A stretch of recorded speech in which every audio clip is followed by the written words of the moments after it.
은혜 받으실 말씀은 야고보서 3장 1절에서 8절 말씀입니다. 야고보서 3장 1절에서 8절 말씀 저와 여러분이 한 절씩 교독하겠습니다. 내 형제들이여 더 큰 심판을 받을 줄 알고 너도 나도 선생이 되려고 나서지 마십시오. 우리는 모두 실수가 많기 때문이다. 만일 그가 말에 실수가 없다면 그는 자기의 몸으로 제어할 수 있는 완벽한 사람입니다. 우리는 말들을 길들이려고 그 입에 재갈을 물려서 말들을 다 끌고 갑니다. 보십시오. 그렇게 큰 그들이 벗을 바람에 밀려가지만 항해하는 작은 띠 하나로 경험을 잡아갑니다. 이와 같이 혀도 작은 지체이지만 큰 것을 자랑합니다. 보십시오. 작은 불씨가 얼마나 많은 나무를 태웁니까?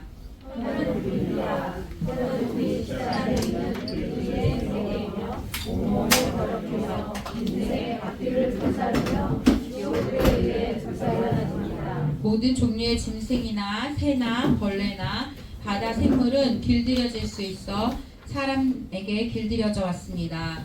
그러나 그는 아무도 길들일 수 없습니다. 혀는 지칠 줄 모르는 악이요 죽이는 독이 가득한 것입니다. 아멘. 목사님 나오셔서 말씀 전해주시겠습니다.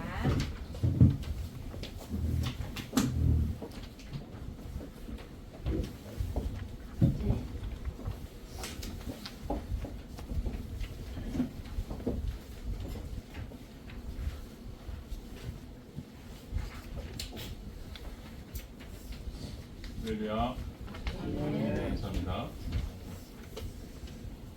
오늘부터 한 3주간 말의 힘이라는 제목으로 시리즈 설교를 하려고 합니다. 오늘 첫 번째 시간 언어의 영성이라는 제목으로 그 말씀 통해서 하나님 말씀 전하겠습니다.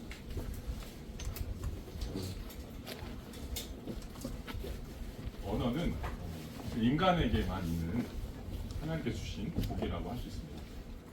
말과 언어는 하나님께서 창조하실 때 사람에게만 주셨습니다. 오늘 세계에는 언어가 존재하지 않습니다.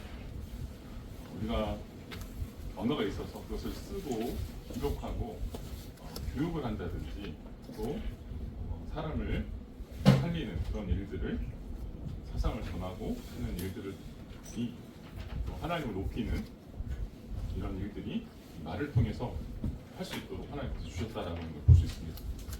같은 사람이라도 사용하는 언어에 따라서 그 사람의 인격이 어떠한지를 또 알게 되기도 합니다. 그래서 말은 사실 이렇게 중요한 것 같습니다. 사람을 살릴 수 있는 말이 되기도 하고 사람을 죽이는 말이 되기도 하기 때문입니다.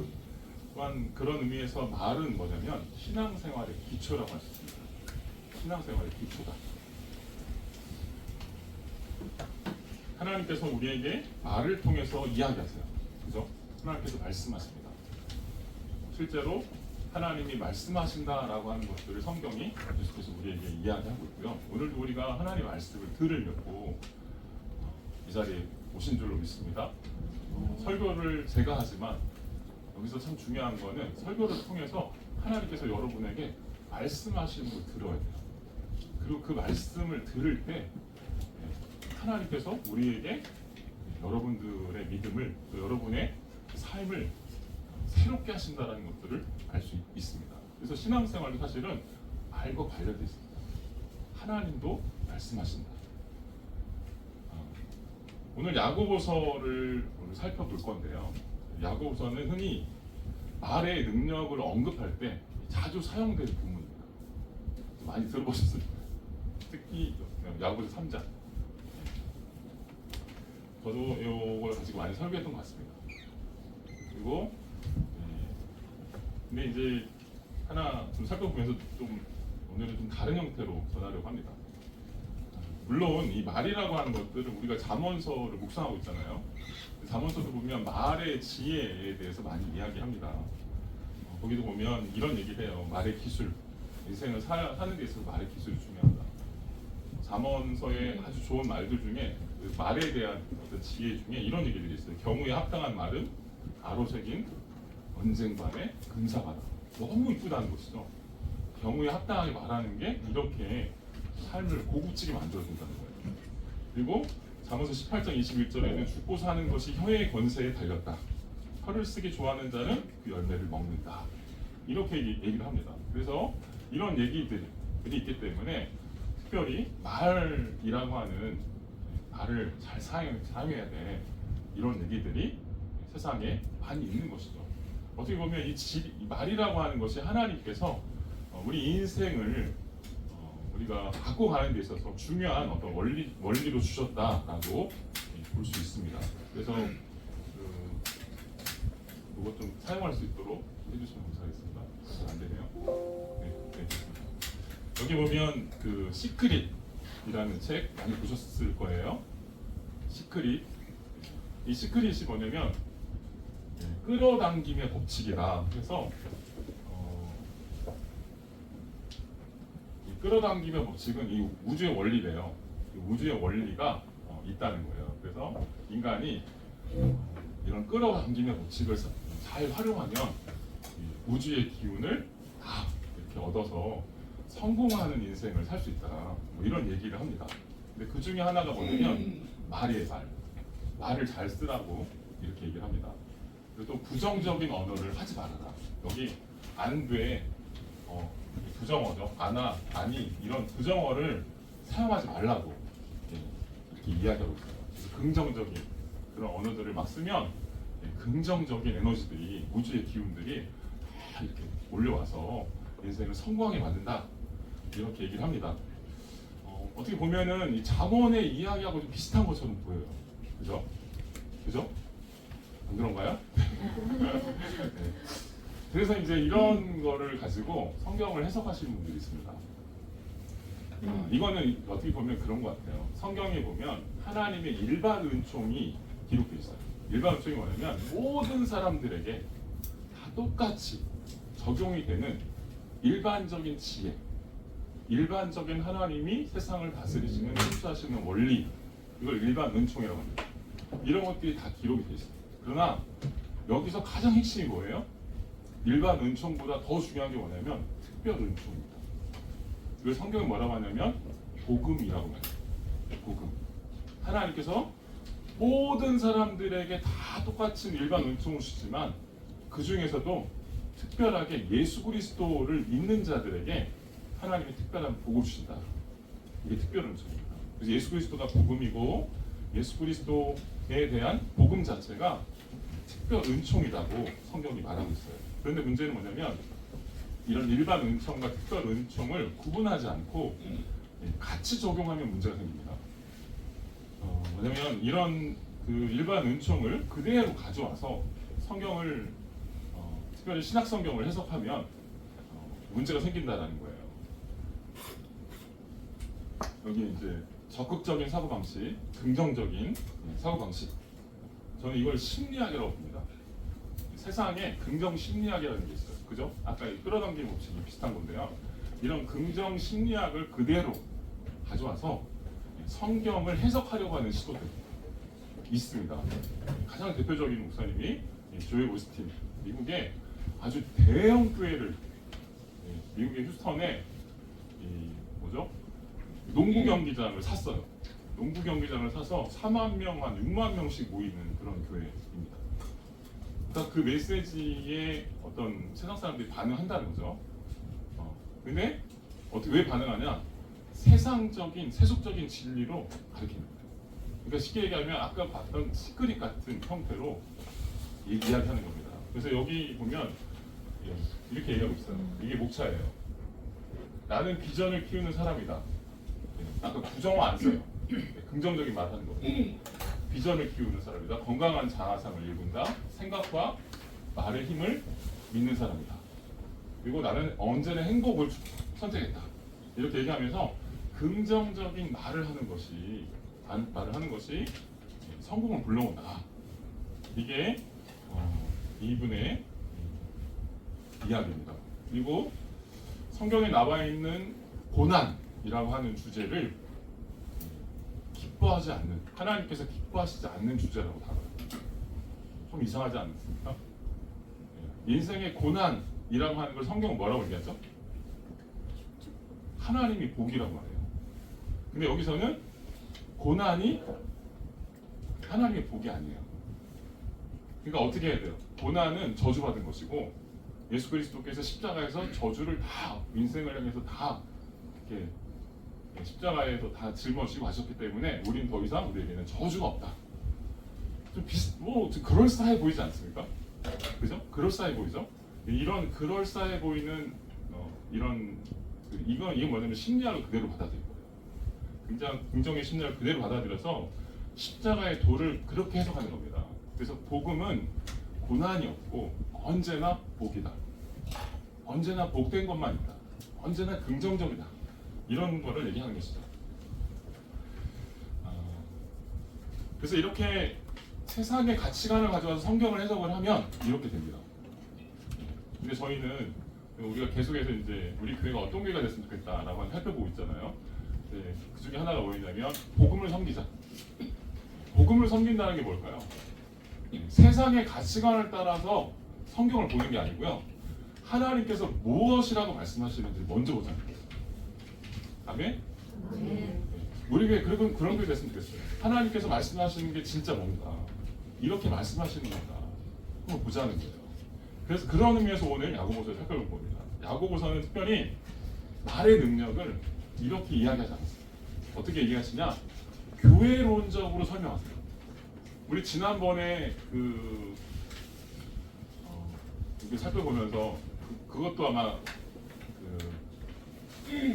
교회에 대한 이야기 고린도서 3장 가지고 했던 것 같아요. 교회의 기초에 대해서 예수 그리스도가 기초고 그 예수 그리스도의 기초 위에 세우는 교회가 참된 지혜로운 건축가고 뭐 이런 얘기를 했습니다. 이거를 야고보서가 그대로 받아들였어요. 일단 보여드릴 거예요. 그래서 야고보서의 핵심 구절이 뭐냐면 여러분 잘 아는 말씀이에요. 야고보서 핵심 구절, 야고보서 하면 뭐가 떠오르세요? 아무것도 기억이 안 나시네요. 야고보서 하면 이걸 생각나셔야 돼요. 행함이 없는 믿음. 따라해보세요. 행함이 없는 믿음은 죽은 것이다. 야고보서는 이걸로 상징됩니다.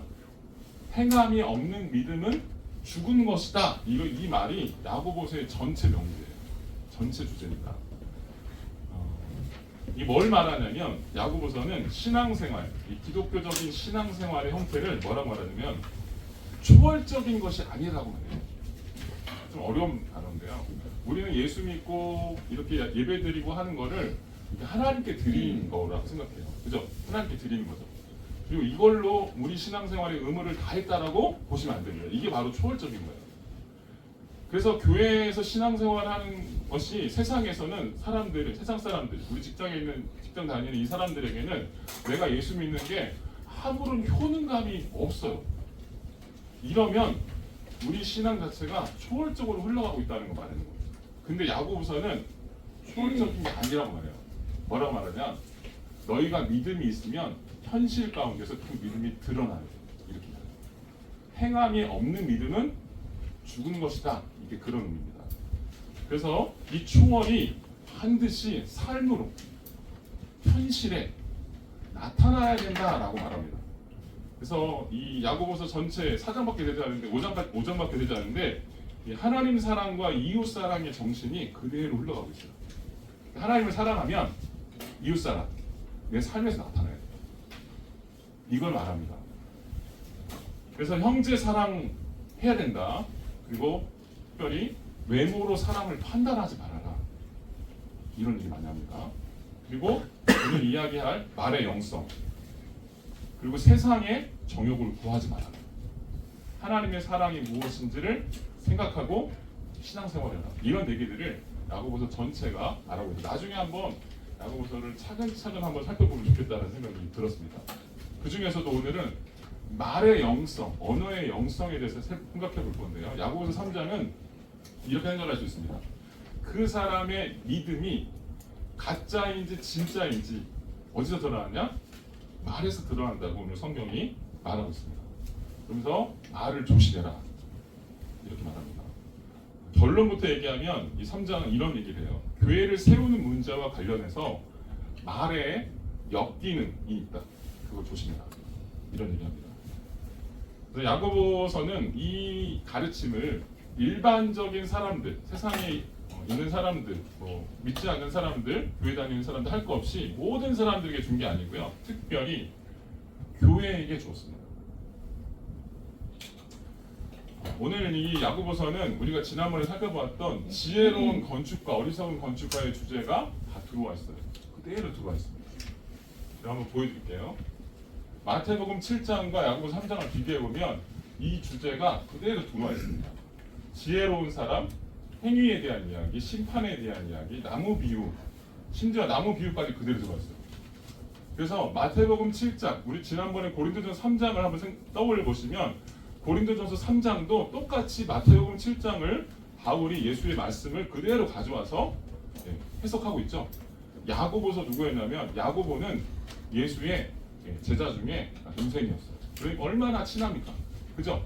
그래서 예수의 가르침을 아주 잘 알고 있는 사람이에요. 역시 바울과 마찬가지로 예수의 제자였던 야고보도 예수의 가르침을 그대로 가져와서 교회를 향해서 쓰고 있습니다. 특별히 우리가 잘 봐야 되는 것은 뭐냐면 이 지혜로운 사람이라고 하는 주제가 마태복음에서도 똑같이 교회를 향해서 이야기되는 것처럼 이 서신서에도 바울 서신이나 야고보서에도 교회를 향한 메시지로 전달되고 있어요. 그래서 이 야고보서 3장은 교회와 교회에 주신 말씀으로 이해됩니다. 그런 의미에서 바알에 대한 경고를 하고 있습니다. 마태복음 7장에 보면 비교해 보는데 아까 얘기했던 대로 내가 하는 말을 듣고 그대로 실천하는 사람이 지혜로운 사람이다. 그죠? 여기 지혜로운 사람이다 말하고 있어요. 실천하지 않는 사람은 어리석은 사람이다. 이 하늘에서 오는 지혜가 있고요. 세상적인 어리석은 지혜가 있다고 이 지혜의 주제를 반복해서 말하고 있습니다. 그 나머지도 뭐 행위라든지 심판의 개념, 좋은 나무에 대한 이야기들도 계속 얘기하고 있습니다. 그래서 이 행함이 없는 믿음이라고 하는 것도 역시 교회를 향한 메시지다 이렇게 말하고 있어요. 성경을 읽어보면 어디서는 행하지 말라고 하고 믿음이 제일이라고 얘기하고 오늘 야고보서에는 행함의 주제를 이야기해요. 그래서 성경이 충돌하는 것처럼 느껴집니다. 그죠? 성경이 충돌하지 저만 그러나요? 네. 성경이 충돌하는 이야기를 하는 것처럼 보여집니다. 근데 사실은 이게 이렇게 이해하셔야 돼요. 믿음 이꼴 행위예요. 믿음은 반드시 행위로 드러납니다. 그리고 믿음은 어떤 믿음이냐면 하나님께서 주시는 믿음이에요. 그리고 행위 없이 하나님께서 주시는 행위입니다. 그런 의미에서. 그래서 만약에 그 사람에게 하나님께서 믿음을 주셨다라고 하면 반드시 그 믿음이 일합니다. 어떤 일을 하죠? 행위로 드러납니다. 그걸 말하는 거예요. 우리가 이렇게 하나님 말씀 듣잖아요. 제가 여러분에게 설교하지만 여러분에게 하나님께서 말씀하시는 걸 들으셔야 돼요. 아멘? 그러면 그 말씀이 여러분을 끌고 가세요. 그래서 우리의 믿음은 철저하게 수동적입니다. 아멘? 종교에서는요, 이 믿음이라는 게 내가 하는 거예요. 내가 하는 건데 기독교적인 믿음은 철저하게 하나님께서 은혜를 주셔서 여러분을 끌고 가셔요. 그래서 내 행위도 여기서 드러나는 행위도 예수 그리스도가 내 안에 들어오셔서 행하시는 행위입니다. 근데 만약에 그런 얘기를 하고 있는 거예요. 그 전반부에서는 바울이 은혜를 강조하는 게 사실은 그런 얘기를 하는 겁니다. 너희가 행위로 만남지 않고 은혜로 나왔다라고 하는 얘기가 뭐냐면 지금 얘기한 그런 말씀들이에요. 수동적으로 하나님께서 여러분에게 은혜를 주셔서 여러분 끌려가는 거예요. 그 은혜가 여러분을 이끌고 가는 겁니다. 이 얘기를 하는 거고 그래서 여러분에게 행위로 만남지 않는다 이런 얘기를 하는 거예요. 근데 오늘 야고보서는 뭐라고 하냐면 좀 약간 상황이 달라요. 바울 서신은 교회가 막 시작되는 때예요. 교회 복음을 막 전파하는 그런 불신자들에게 복음을 전하는 종교적인 사람들에게 복음을 전하는 그래서 종교와 복음의 차이를 설명하는 거죠. 제가 했던 것처럼. 근데 야고보서는 어떤 상황이냐면 교회가 이미 정착이 됐고요. 교회가 이미 세워졌어요. 근데 나중에 문제가 생깁니다. 문제가 생겨요. 교회 안에 문제들이 생겨요. 그래서 그 문제가 생긴 거에 대한 처방으로 이야기하는 거예요. 그러면서 뭐라고 하냐면 믿음은 행위 이런 얘기를 합니다. 믿음은 행위로 드러나야 돼. 이런 얘기를 하면서 오늘 본문 말씀을 설명합니다. 그래서 오늘 이 얘기를 먼저 생각하시고 들어오셔야 돼요. 야고보서 3장은 그래서 만약에 그런 예수 그리스도의 기초 위에 세우지 않으면 문제가 생겨 라고 하는 메시지가 고린도전서 3장 그리고 마태복음 7장에서 얘기하는 말씀드렸죠. 그건 어리석은 사람이야. 그리고 예수 그리스도의 기초 위에 세우면 그건 지혜로운 사람이야 라고 말씀드렸죠. 이런 얘기를 계속합니다. 여기서 똑같이 교회에 대해서 얘기하니까요. 그래서 인간 중심적인 교회는 사람이 주인되고 권력 구조, 계급 투쟁, 분쟁 이런 게 생긴다라는 얘기를 계속하는 거예요. 계속 하고 있는 겁니다. 지금 이 상황이 뭐냐면 싸우고 있어요. 이 야고보서 2장을 보시면 싸우는 얘기가 나옵니다. 분쟁이 있어요. 그리고 심지어는 어떻게 얘기하냐면 이 권력으로 제가 계속 얘기했지만 교회를 권력 구조로 생각하게 되면 교회가 싸움 난다 이렇게 말씀드렸잖아요. 권력 구조로 이해하는 이 교회가 야고보의 이 교회였습니다. 그러니까 어떻게 이해하냐면 사람들이 말조심도 이 권력 구조로 이해해야 돼요. 말조심도. 그래서 말을 왜 조심해라 라고 하냐면 이 발언권을 얻는다 생각해요. 발언권을 얻는다 생각해요. 말을 하는 사람. 교회에서 제가 말을 제일 많이 하잖아요. 그죠? 말을 제일 많이 하면요 권력이 생깁니다. 권력이 생겨요. 발언권이 생기잖아요. 그죠? 근데 이렇게 발언권이 생기냐, 이 권력이 생기니까 이 권력을 어떻게 써요? 자기를 높이는 형태로 갈 수 있어요. 그죠? 근데 이거 성경은 오늘 야고보서 뭐라고 하냐면 이렇게 얘기합니다. 형제들이요 더 큰 심판을 받을 줄 알고 너도 나도 선생이 되려고 하지 마라. 너 발언권 얻으려고 자꾸 하는데 너 선생 되지 마. 말 조심해. 여기 이렇게 2절에 얘기해요. 모두 실수가 많기 때문입니다. 말에 실수가 없으면 완벽한 사람입니다.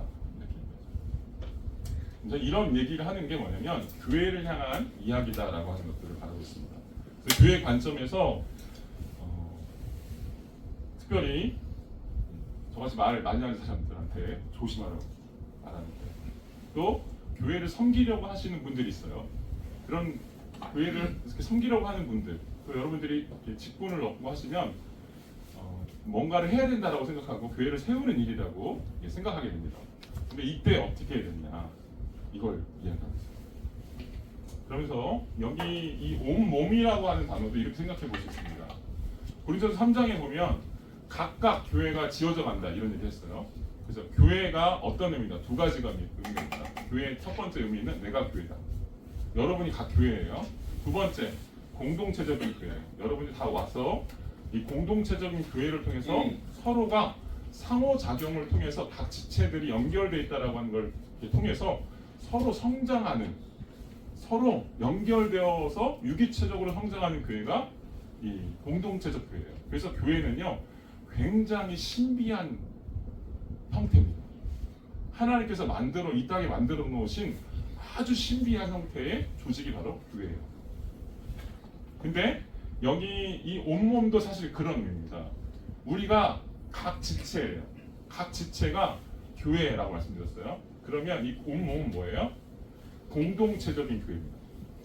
공동체적인 교회를 제어할 수 없다는 거예요.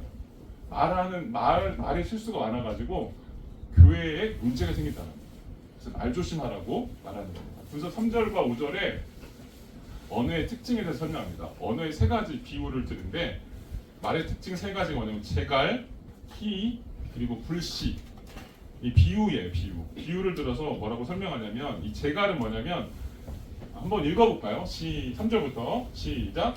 우리는 말씀을 들으려고 우리의 제갈을 들여서 말들을 끌고 갑니다. 보십시오. 이렇게 큰 배들이 거센 바람에 내려가지만 항해사는 작은 키 하나로 방향을 잡아갑니다. 이와 같이 혀도 작은 지체이지만 큰 것을 자랑합니다. 보십시오. 얼마나 작은 불씨가 얼마나 많은 나무를 태웁니까. 네. 3절, 4절, 5절에 하나씩 제갈, 키, 불씨라고 하는 그런 비유가 나오는데 이건 뭐냐면 공통적인 제가 시간이 없으니까 넘어갈 거예요. 이 공통적인 게 있어요. 이 세 가지 주제가 뭐냐면 뭘 가리키냐면 작은 거에서부터 작은 거지만 큰 역할을, 큰 영향력이 있다 이런 얘기를 하고 있는 겁니다. 그래서 이 작은 것이 큰 것을 망가뜨린다 이 얘기래요. 부정적으로 쓰고 있습니다. 이 말을 부정적으로 쓰고 있어요. 이 세사 아까 시크릿 같은 데는 보면 말을 어때요? 긍정적으로 얘기하죠. 근데 여기는 부정적으로 쓰고 있어요. 달라요. 성경이 말하는 것과 다릅니다. 말 조심하라는 거예요. 근데 말 조심 못하면 불이 작은 불씨 하나가 산을 다 태우잖아요. 그 못 꺼가지고 옛날에 우리나라에서도 고정산 끌려가지고 한 달 동안 못 끄고 막 그러잖아요. 그게 뭐냐면 이 작은 불씨에서 시작된다. 혀가 그렇다는 거예요. 혀가 그렇게 문제가 있다. 이렇게 얘기하는 겁니다. 그래서 6절에 보면 혀는 결론이 뭐냐면 한번 6절 읽어보겠습니다. 시작. 혀는 불입니다. 혀는 정치 안에 있는 불의의 쇠이며 온몸을 더럽히며 인생의 바퀴를 결사하며 지옥불에 불살라 하십니다. 이게 뭘 말하냐면 한마디로 이겁니다. 여기 온몸이 제가 교회라고 말씀드렸어요. 온몸을 더럽힌다. 그 사람을 더럽히는 것도 맞아요. 근데 공동체적인 교회를 더럽히는 거예요. 그래서 혀는 뭐냐면 교회를 망가뜨립니다. 아멘? 아멘 안 하시나요? 혀는 교회를 망가뜨립니다. 이 얘기를 하는 거예요. 이걸 교회하고 연결하고 있다라고 하는 걸 잘 듣고 본문을 따라오셔야 됩니다. 그래서 교회를 망가뜨린다. 그래서 혀가 어떤 거냐면 불의의 세계다. 불의. 이건 혀 자체가 불이래요. 불. 혀 자체가 불이래요. 그리고 이건 어떤 거냐면 불의의 세계를 만들어내요. 불의가 악이에요. 악. 쉽게 말하면 악을 만들어내는 거죠. 악의 근원입니다. 그래서 맨 마지막에 보면 온몸을 더럽힌대요. 교회를 더럽히는 거죠. 그리고 그 인생도 더럽혀요. 인생의 바퀴도 불살라버려요. 그러면서 맨 마지막에 지옥불에 불살라집니다. 혀가 지옥불에 들어간대요. 공동번역에서 이렇게 설명했습니다. 제가 한번 읽어볼게요. 혀는 불과 같습니다. 혀는 우리 몸의 한 부분이지만 온몸을 더럽히고 세상살이의 수레바퀴에 불을 질러 망쳐버리는 악의 덩어리입니다. 그리고 혀 자체도 결국 지옥불에 불타버리고 맙니다. 이렇게 말했어요. 혀가 지옥불에 불타버린다. 이게 무슨 얘기냐면 혀의 성격 자체가 지옥불에 가깝다는 거예요. 혀가 지옥불입니다. 그래서 혀를 잘못 쓰면 지옥을 경험한다는 거예요. 우리 인생도 혀를 잘못 쓰면 우리 인생이 지옥불을 경험해요. 부부 사이에 성격 차이 이런 얘기로 해서 이혼을 많이 하잖아요. 이게 무슨 얘기냐면 대부분 다 말로 다 상처 주는 거예요. 말로 시작되는 거예요. 그래서 혀를 잘못 쓰면 지옥을 경험하게 된다 이런 얘기를 똑같이 하고 있어요. 그래서 그 혀가 우리 인생을 불구덩이로 만들고 지옥으로 만들어버린다 이렇게 얘기해요. 여러분 교회 공동체가요 어떤 여러 가지 일을 하게 되잖아요. 이 안에서요. 우리가 일을 하다 보면 일을 잘 못한 거 가지고 교회가 힘들어하는 게 아니에요. 일 잘 못할 수도 있습니다. 그죠? 잘 못할 수도 있어요. 그거 가지고 시험이 드는 게 아니에요. 뭐 때문에 그런 줄 아세요? 대부분 말 때문에. 그 사람한테 상처 부정적으로 얘기하고 막 짜증을 이야기하고 막 들었다 놨다 하고 이것 때문에 교회가 문제가 생긴다. 그래서 온 몸을 불살라 버린다. 이 얘기가 그런 얘기입니다. 교회 공동체를 깨뜨린다 라고 하는 거죠. 그리고 7절 8절에 보면 이렇게 얘기했어요. 모든 종류의 한번 읽어보겠습니다. 7절 8절 시작. 모든 종류의 지식이나 새나 벌레나 바다생물은 그들이 쓰여지만 사람에게 길들여져 왔습니다. 그러나 혀는 아무도 길들일 수 없습니다. 혀는 지칠 줄 모르는 아이요 주인은 우리 가득한 것입니다. 부정적으로 말하고 있어요. 그죠? 계속 부정적으로. 혀를 긍정적으로 쓰라는 얘기가 안 하고 있습니다. 그러니까 긍정의 심리학으로 이 본문을 해석하면 안 된다는 거예요. 혀는 아무도 길들일 수 없습니다. 혀는 지칠 줄 모르는 악이고 죽이는 독이 가득합니다. 이렇게 얘기를 해요. 그래서 이 얘기를 하면서 이 사도 야고보가 이렇게 얘기합니다. 이걸 조심해라, 주의해라. 왜 얘기해요? 왜? 심판이 있다라고 해요. 심판받지 않도록 조심해라. 아까 1절에도 보면 이렇게 얘기했어요. 큰 심판을 받을 줄 알고 큰 심판이 있으니까 그 생각해 항상. 그래서 교회에서 말 조심해 얘기하는 거. 세게 얘기하는 거죠. 세게 얘기하는 거. 그래서 심판을 경험하지 않도록 조심해야 됩니다. 그래서 구속받은 그리스도인은 신분만, 우리의 영적인 신분만 구속받은 게 아니고요, 온전한 사람이 되기 위해 노력하셔야 돼요. 그리고 그것은 어떻게 되느냐, 우리의 언어가 구원을 받아야 됩니다. 우리의 언어도 구원받아요. 이걸 말하고 있습니다. 그래서 마지막 네 번째에 보면 말은 그 사람의 영성을 반영한다라고 성경이 9절부터 12절까지 설명하고 있어요. 왜? 아까 행함이 없는 믿음은 가짜다, 죽었다 이렇게 얘기했잖아요. 말로 설명해요. 너희 말이 가짜면 너희 믿음 없는 거야. 이 얘기를 하는 겁니다. 한번 읽어보겠습니다. 9절부터 12절 시작. 우리는 혀로 주 아버지를 찬양하기도 하고 또 스스로의 형상을 따라 지으신 사람을 저주하기도 합니다. 찬양과 저주가 한 입에서 나오니 내 형제들이여 그래서는 안 됩니다. 내 형제들이여 하나님과 열매를 맺을 수 있습니다. 이처럼 짱물의 여전히 강물을 낼 수 없습니다. 네, 말이 어떠냐면요, 찬양과 저주가 같이 나와요. 찬양과 저주가. 근데 여기서 재밌게 야고보 저자가 재밌는 표현을 썼어요. 여기 보면 주, 아버지 누구세요? 하나님이세요. 주 아버지를 찬양해요. 내 입으로. 근데 한편으로는 그것으로 하나님의 형상이 담겨 있는 내 옆에 있는 이웃에게 저주를 쏟아합니다. 이게 하나님을 믿는 거냐라는 얘기라는 거예요. 믿는 사람이 아니다라는 얘기예요. 행함이 없는 거는, 말을 똑바로 못하는 거는 죽은 믿음이다. 하나님을 사랑하는 게 아니다. 찬양과 저주가 한 입에서 나온다. 내 형제들이여, 이 표현이 뭐냐면요, 교회에 얘기하는 거예요. 내 형제들이요. 계속해서 쓰고 있습니다. 내 형제들이요. 그래서 찬양과 저주가 나와서는 안 된다. 한 입에서 나오면 안 된다. 12절 보면 포도나무가 무화과 열매를 맺을 수 있습니까? 이게 뭐냐면 마태복음 7장에서 얘기한 예수님이 아까 제가 얘기했죠, 지혜로운 건축자의 비유를 설명할 때 거기에 뭐가 나오냐면 좋은 나무의 비유가 나와요. 좋은 나무는 좋은 열매를 맺어요. 나쁜 열매를 맺지 않아. 이 얘기가 예수님의 말씀에 그대로 나와 있어요. 근데 이 얘기 똑같이 하는 겁니다. 그러면서 교회가 지금 교회에 말씀하신 거라는 얘기를 계속 하는 거예요. 이 지혜에 대한 이야기를 하면서 나무 비유를 쓰는 게 뭐냐면 이 교회를 어떻게 세워야 되는 것인지를 야고보서가 이야기하고 있다는 거예요. 그래서 믿음이 있으면, 그게 좋은 믿음이면 반드시 좋은 걸로 나타나야 돼요. 그게 뭐냐면 말이다, 이렇게 얘기하는 거죠.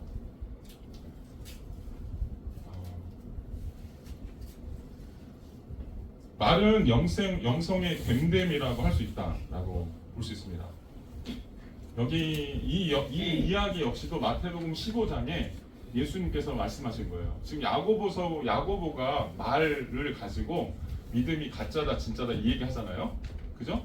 근데 야고보가 처음 얘기한 게 아니라는 거예요. 아까 마태복음 7장을 그대로 가져온 것처럼 이 얘기도 말 가지고 진짜다 가짜다 이 얘기하는 것도 예수님의 가르침에서 나온 겁니다. 예수님이 뭐라고 하셨냐면 마태복음 15장에 이렇게 얘기했어요. 입으로 들어가는 것은 무엇이든지 뱃속으로 들어가서 뒤로 나오는 줄을 모르느냐. 우리가 밥 먹으면 입에서 들어가가지고 다 나오잖아요. 밖으로 나오잖아요. 그러나 입에서 나오는 것들은, 음식들은 입에서 나오는 것들은 마음에서 나오는데 그것들은 사람을 더럽힌다. 입에서 먹어서 사람이 더러워지는 게, 옛날에 이스라엘 사람들, 유대인들은요, 사람이 어떻게 더러워지느냐, 정결법의 기준을 어떻게 생각했냐면 깨끗한 걸 먹어야 된다고 생각했어요. 정결한 걸 먹어야 된다. 하나님이 정하신 음식을 먹으면 내가 정결한 사람이 될 수 있다고 생각했어요. 근데 예수님이 가르치는 뭐냐면 사람이 먹는 것으로 더럽혀지는 게 아니다. 먹는 거, 너희가 먹는 음식들은 다 하나님이 만드신 선한 거야. 아무거나 먹어도 돼. 심지어 우상에 바쳐진 음식도 먹어도 돼. 이런 얘기 하는 겁니다. 아멘? 근데 그러면서 그걸 바꿔요. 새롭게 역전하시면서 뭐라고 하시냐면 사람이 먹는 것으로 더럽혀지는 게 아니라 사람의 입에서 나오는 것으로 더럽혀진다. 그 나오는 것이 뭐냐면 마음을 반영한대요. 마음을 반영한대요. 말은 곧 마음의 반영이다 이렇게 얘기하는 거예요. 그래서 그 마음에서 뭐가 나오냐면 이것들이 사람을 더럽힌대요. 그 마음에서 악한 생각들이 나온다. 곧 살인, 간음, 음행, 도둑질, 거짓 증언, 비방. 네. 악한 생각이 말에서 나온다. 다시 얘기하면요. 예수 그리스도를 만나면요. 하나님이 우리 안에 오시죠.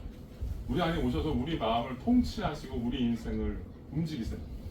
그래서 우리를 다스리시는 게 어떻게 시작되냐면 바울은 성령의 열매라고 설명했어요. 성령의 열매가 그 사람 안에서 그 사람의 인격을 변화시킵니다. 그죠? 근데 그 사람의 인격이 여전히 살인과 간음과 음행과 도둑질과 거짓 증언과 비방 이런 것들이 마음속에 가득해 있다. 그러면 변화시킨 게 아니라는 얘기예요. 그래서 여전히 그 상태로 남아있으니까 어때요? 말로 나오는 거예요. 그래서 영성은요 반드시 사람의 밖으로 나옵니다. 사람의 밖으로 나와요. 흘러나옵니다. 여러분 사람은요 하나님이 그렇게 만들어놨어요. 내가 갖고 있는 내 마음에 있는 것들을 그대로 표현하며 살도록 해놓았습니다. 이걸 뭐라고 하냐면 기독교적인 용어로 영성이라고 합니다. 그래서 마음의 됨됨이가 영성입니다. 영성. 어떤 영성을 갖고 있는가 생각해 보셔야 돼요. 오늘 야고보서는 그 얘기하는 거예요. 네가 지금 우리가 교회에서 사용하는 언어가 상대방을 죽이는 언어, 상대방을 비방하는 언어, 외모로 판단하고 저 사람을 그렇게 말하고 규정짓는 그런 언어들, 이게 바로 그를 죽이는 언어야. 그거는 죽은 믿음이야. 이 얘기를 하는 겁니다.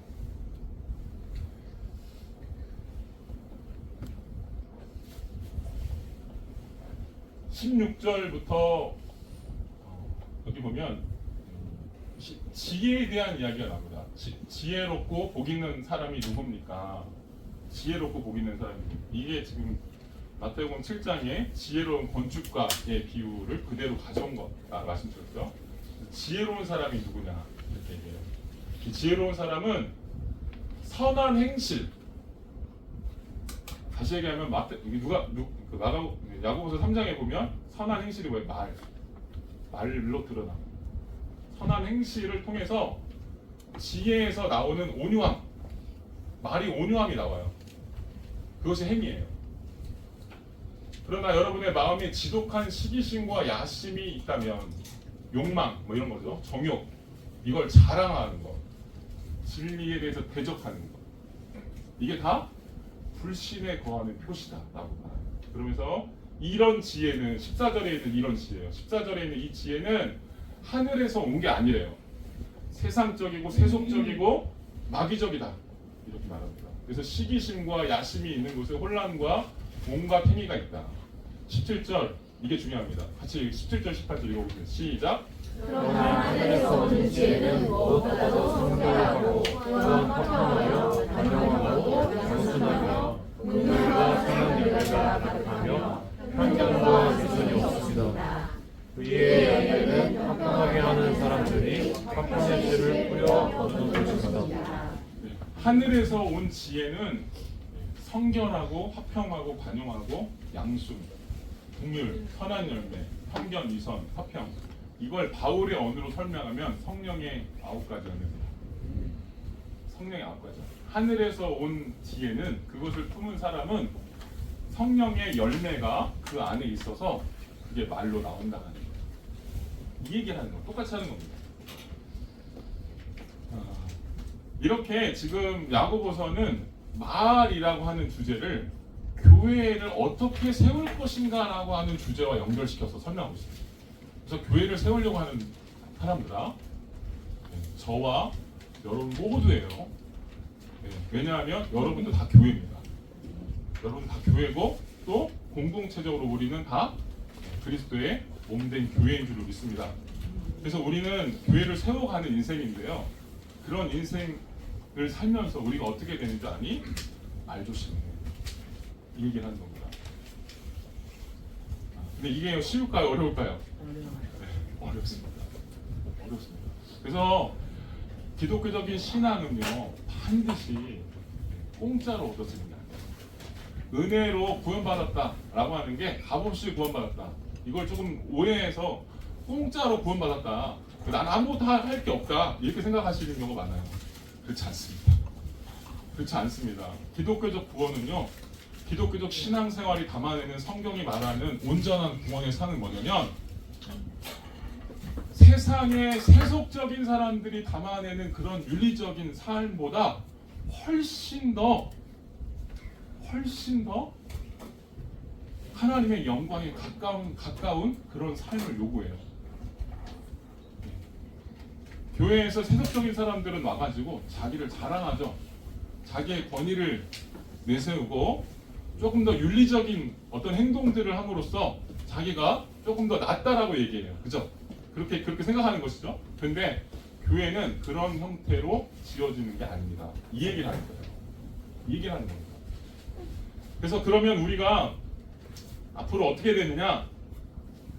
저는 여기서 제일 중요한 게 온몸을 더럽힌다라는 표현인 것 같아요. 온몸을 더럽힌다. 말이 우리 온몸을 더럽힌다라고 생각하셔야 돼요. 내가 말 한마디 잘못하면 우리 교회 온몸을 다 더럽혀요. 이거는 그리스도의 몸된 교회를 더럽히는 거예요. 이렇게 생각하셔야 돼요. 그래서 우리가 어떻게 해야 될까? 그런 말을.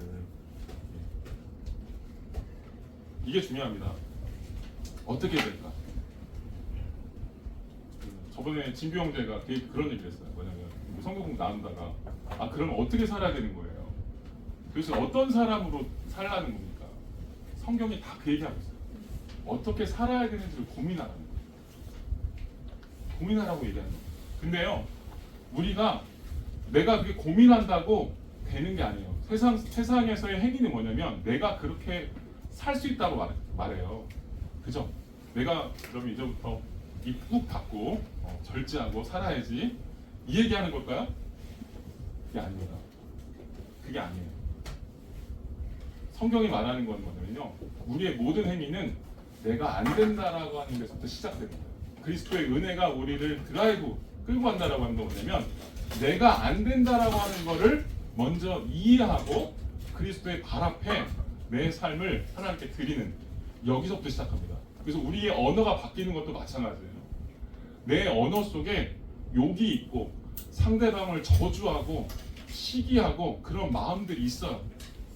근데 여기서 정말 중요한 건 뭐냐면, 그런 마음이 있다고 꺼내놓으시면 안 돼요. 꺼내놓으시면 안 돼요. 아멘? 꺼내놓으시면 안 돼요. 꺼내놓으면 후련하죠. 근데 깨집니다. 깨져요. 온몸을 불살라버려요. 그리고 여기서부터 어떻게 되냐면, 내가 안 된다라고 하는 걸 고백하는 거예요. 그리고 기도해야 돼요. 하나님 말씀 묵상해야 됩니다. 사랑은 오래 참는 거예요. 오래 참는 거예요. 말하고 싶은데 오래 참으래요. 말을 못하죠. 하나님 말씀 묵상하는, 하나님 저는 못하는데, 못하니까 어때요? 하나님 말씀 묵상하고 하나님의 힘으로 바꿔가는 거예요. 오래 참고 온유하고 시기하지 않고 성내지 않는 것, 이게 사랑이에요. 하나님, 제가 그런 입술을 되게 해주세요. 아멘? 그럼 우리 교회가 그런 교회가 됐으면 좋겠어요.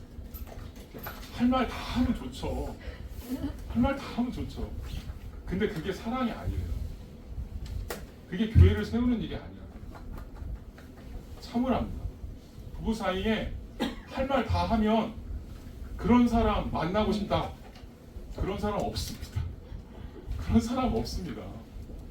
어때요? 사랑이라는 게 뭐예요? 서로 배워가는 거예요. 내 필요를 다 채워주는 그 사람이 내 배우자가 아니고요, 하나님께서 왜 우리를 거기다 놔두셨냐면 그 안에서 배우라는 거예요. 그 안에서 이걸 배우라는 겁니다. 사랑은 참는 거야. 시기하지 않는 거야. 그래서 하나님 기독교적인 구원은 반드시 우리 삶으로 그것을 펼쳐내길 원하십니다. 그리고 하나님께서 여러분을 그렇게 하길 원하신다라고 하는 걸 여러분들이 믿으셔야 할 줄로 믿습니다. 그래서 초월적으로 이해하면 삶과 신앙이 구분됩니다. 교회에서 신앙생활 열심히 하고 예배 드리고 가서 남편한테 이렇게 얘기하면 신앙이 없는 거예요. 내가 현실에서 고민하지 않는 거예요. 저도 보면서 항상 생각해요. 저도 아직도 변화가 안 돼가지고요. 민들한테 할 얘기가 많아요. 저도 막 나와요. 하고 나서 어때요? 오늘도 실수했다. 그 마음에 상처를 주진 않았어요. 걱정이. 이게 뭐예요? 하나님의 부름을 받은 사람의 표지입니다. 그리고 야고보서가 마지막으로 얘기하는 게 뭐냐면 기도하는 거예요. 야고보서 3장 다음이 4장인데요. 4장에 보면 기도에 대한 교훈이 두 가지 나옵니다. 뭐라고 하냐면 4장 3절 구하여도 얻지 못함은 정욕으로 구하기 때문이다. 이런 얘기가. 우리가 하나님께 뭘 구해야 될까요? 내가 원하는 걸 구하는 게 아니라는 거예요. 교회 안에서 내가 원하는 걸 자꾸 추구하니까 서로 싸우는 거예요. 정욕으로 세우지 말라는 거예요. 너희가 나를 대할 때도 정욕으로 대하지 말라는 거예요. 그러면서 뭐라고 하냐면 그의 나라와 그의 의를 구하라. 이게 똑같이 적용이 돼요. 정욕으로 구하지 말라는 얘기가 사실 그 얘기입니다. 그래서 하나님 사랑과 이웃 사랑의 정신을 가지고 와서 내가 안 된다라고 생각하고 하나님께 기도하라는 거예요. 하나님 저 좀 도와주세요. 제 입술 좀 고칠 수 있게 도와주세요. 이게 하나님의 마음인가 제가 아는데 제가 안 됩니다. 저 좀 도와주세요. 아멘. 이런 고백이 있으셔야 됩니다. 이게 뭐냐? 교회다 이렇게 말하고 이게 교회다. 이게 지음 받아서 장성한 분량으로 하나님 나라의 영광에 하나님께서 창조하신 원래 상태의 인간으로 만들어 가시고자 하시는 그런 창조의 최고복이고 구원의 목적이 바로 교회다라고 말하고 있는 거예요. 하나 이야기만 드리고 마치려고 합니다. 제 친구 하나가 아들이 갑자기 고등학교 아닌데 목사예요. 고등학교 아닌데 갑자기 정신점이 나가는 거예요. 정신이 나가. 불안이 오고 그리고 내가 막 새벽 2시에 나가가지고 소리 지르고 막 그리고 이게 너무 불안하고 그리고 걱정이 몰려오고 공황 장애가 오고 기도하고 병원에 약도 먹고 1년을 쫓아다녔어요. 1년을 쫓아다니고 그 아이를 붙잡고 온 집안이 그냥 다 살려달라고 했는데 나 안 고쳤어요. 여러분 이런 고난이 옵니다. 그렇게 기도했는데 안 돼요.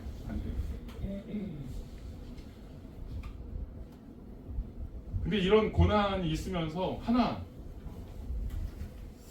좋은 게 뭐였냐면 아이가 전화 받았어요.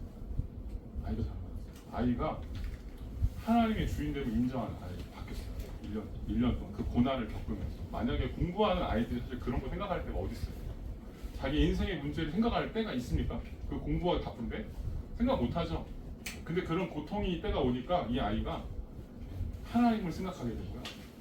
하나님의 주인됨에 대해서 고민하게 되고 하나님의 마음에 대해 생각하게 됩니다. 그래서 이 아이가 1년 동안 그 고통을 겪으면서 하나님의 주인됨을 고백하는 그런 고백이 생겨나기 시작했어요. 근데 신기하게 지난주에 연락이 왔어요. 제가 그거 알고 있거든요. 기도해달라고 해서 연락이 왔는데 봉현아 나왔어. 그러는 거예요. 너 어떻게 나왔어? 그랬더니 2주 동안 가족들이랑 같이 모여가지고 그 아이가 힘들어하니까 기도를 했대요. 펜션 같은 데 가서 기도를 하고 그리고 완전히 하나님께 맡겼대요. 하나님 좀 제발 좀 고쳐주세요. 이거 안 고쳐주시면 우리 못 삽니다. 그리고 기도하고 왔는데 딱 집에 왔는데 신기한 방법으로 고쳐졌어요. 기도하고 왔는데 문자가 하나 왔더래요. 문자가 왔는데 문자를 딱 봤는데 그 문자에 어떤 링크가 달려 있는 거예요. 링크가 뭐 무슨 약 링크래요. 그래서 이거 사기 같아가지고 안 봤대요. 안 봤는데 나중에 한번 또 다시 보게 돼가지고 그걸 들어서 봤는데 이 그 어떤 글이 하나 써 있는데 그 공황장애나 이런 거를 굉장히 오랫동안 10년 동안 겪은 분이 너무 고통스러우니까 자기도 병원 정신병원에 가고 막 거기서 막 6개월씩 거기서 살고 막 그랬다고 하더라고요. 너무 안 고쳐지니까. 근데 그렇게 10년을 쫓아다녔는데 못 고친 거예요. 못 고쳤는데 그래서 안 되겠다. 의사만 믿으면 안 되겠다 해가지고 자기가 공부를 한 겁니다. 스스로 공부해서 논문을 세계에 있는 논문을 다 뒤졌어요. 뒤져가지고 유명한 논문을 다 뒤져가지고 찾아온 게 뭐였냐면 어떤 약을 하나 찾은 거예요. 어떤 물질학을 찾은 거예요. 인간의 뇌가 어떤 편두체에 있는데 그 편두체가 과하게 과민하게 반응을 하면 이게 불안장세, 불안증이나 이런 장애를 겪게 된다. 근데 이거를 어떤 물질이 어떤 L티아민이라고 하는 어떤 물질이 있는데 어떤 식물에서 나온 추출물인데 이걸 먹으면 영양제로 그냥 약 먹듯이 눈약 먹듯이 그냥 영양제로 하루에 한 알씩만 먹으면 이게 좀 좋아진다. 이런 놈을 찾은 거예요. 그래서 이분이 해외 직구로 한 200만 원 정도를 약을 다 구입을 한 거예요. 그래서 먹고 이분이 나았어요. 10년을 못 고쳤는데 이분이 나은 거예요. 그래서 그거를 글로 써놓은 거예요. 자기가 이렇게 나았어요. 한번 해보세요. 그 글을 보게 된 거예요. 그래서 그거를 너무 신기해가지고 아들한테 해본 거예요. 근데 신기가 나왔어요. 그래서 그 얘기를 하더라고요. 그래서 저도 너무 깜짝 놀라가지고 주변에 있는 사람한테 알리고 그 약도 안 좋으신 분들 한번 먹어보라고 권면하고 싶은데 근데 그렇게 해서 신비한 방법으로 고쳐집니다. 이게 저는 그 친구가 그 얘기를 했어요. 보면아 하나님이 잘 깨달은 게 있대요. 너는 어려운데 나는 쉬워. 이거 알려줬다. 이 사건을 통해서 너는 안 되는데 나는 돼. 이거를 알려줬다고 하시더라고요. 아멘? 여러분 우리가 못하는 게 있어요. 교회 안에서 말도 못 고쳐요. 근데 이건 하나님이 하시면 다 고쳐져요. 우리 교회를 어떻게 세워져요? 인간의 자랑과 노력으로 세워지는 게 아니에요. 인간의 정욕으로 내 기득권을 챙기기 위해 세워지는 게 아니에요. 하나님께서 주인 되시길 원하시는 거예요. 아멘? 우리 교회가 그런 교회가 됐으면 좋겠습니다. 기도 마치겠습니다. 하나님 아버지